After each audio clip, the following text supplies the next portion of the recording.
আজকে আমি এসেছি আপনাদের সামনে একটা ছোট্ট আমার বার্থডে ব্লগ নিয়ে, যেটা আমরা খুবই সিম্পলভাবে পালন করছি। যেহেতু আমার শ্বশুরমশাই 1 বছর হচ্ছে মারা গেছেন, সেই জন্য এই একই দিনে মারা গেছেন আমার বার্থডের দিন।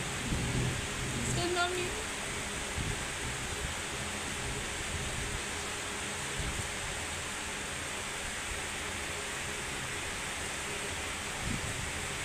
সেই জন্য আমরা এই বার্থডেটা সেলিব্রেট করতে চাইছি না।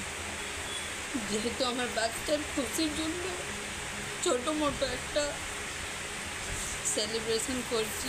সেলিব্রেশন বলতে কিছুই না, আজ আমার বার্থডে আছে বলে আমি উপোস রেখেছি, আর তারই জন্য উপোসের প্রিপারেশান নেব আমি। প্রত্যেক বছর আমাদের বড় কেক আনে আমার হাজব্যান্ড আমার বার্থডেতে, তো এবছর আর সেই কেকটা আনা হয়নি। তো ছোট ছোট পেস্ট্রি এনেছে আমার হাজব্যান্ড, ওইগুলোই একটু খাবো। আর যেহেতু আমার বাচ্চা জিদ করছিল সেই জন্য কেনা, না হলে তো সেটাও করতাম না আমরা। তো এবারে আমি চললাম, আমি যে উপোসটা খুলবো তার জন্যে আমি প্রিপারেশান নিতে যাচ্ছি। হ্যাঁ, সেই জন্য আপনারা প্লিজ আমাকে সাপোর্ট করবেন, আমার ভিডিওটা লাইক করবেন, চ্যানেলটাকে সাবস্ক্রাইব করবেন। আর আমার হাজব্যান্ড কিছু ফ্রুটস এনেছে, সেইগুলোকেই কাট করব আমি, সেটা আমি ইফতারিতে খাবো। তো বন্ধুরা, এই আমার ইফতার রেডি।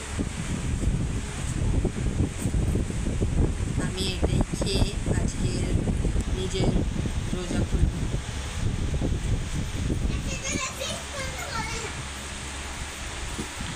ওহো, এর সাথে একটা জিনিস ভুলে গেছি আমি তোমাকে দিতে, এখন তোমাকে সেটা দেবো। দাঁড়াও দাঁড়াও, দেখুন আবার আমার হাজব্যান্ড কি ভুলে গেছে, ও আবার কি দেয়। এ নাও। ও, এইটা দিতে ভুলে গেছি। হ্যাঁ, এত বড় ক্যাডবেরি তো আগে আমার মেয়ে অর্ধেকের বেশি খেয়ে নেবে, আগেই বলছে আমি খাবো আমি খাবো। একদম ওকে দেবে না, একদম ওকে দেবে না।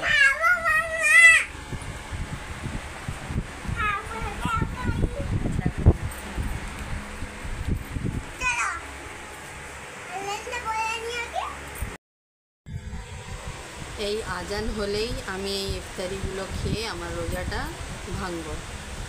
আমাদের এই সন্ধ্যাবেলা আজানের সময় রোজা খুলবো। এই আজান হচ্ছে, আজান হচ্ছে।